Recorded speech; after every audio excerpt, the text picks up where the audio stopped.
your own value hierarchy, because there's a very tight relationship between your value hierarchy and your psychological structure, which is why hierarchies, by the way, are necessary, which is part of the point I was trying to make, say, in Rule 1 in 12 Rules for Life when I talked about hierarchies. There's no getting away from hierarchies.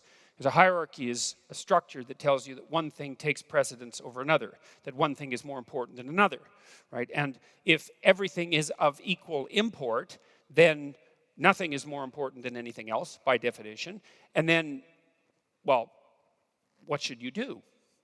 And the answer is, well, you can't tell, because nothing is any more important than anything else. And the definition of important, fundamentally, is something like that which you should do first. That constitutes importance. That's also something that's relevant, I would say, too, because a lot of the way that we look at the world is as a place to.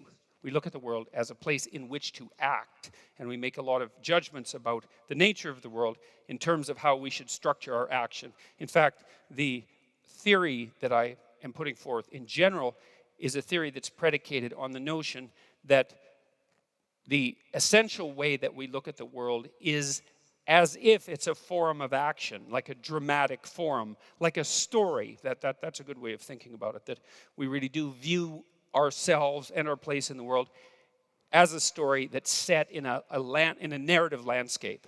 And you might argue that that's not the case. You could say, well, that viewpoint, for example, has been superseded by a scientific viewpoint, but it isn't obvious to me that that's the case. And it certainly isn't. It's certainly not the case that we act that way.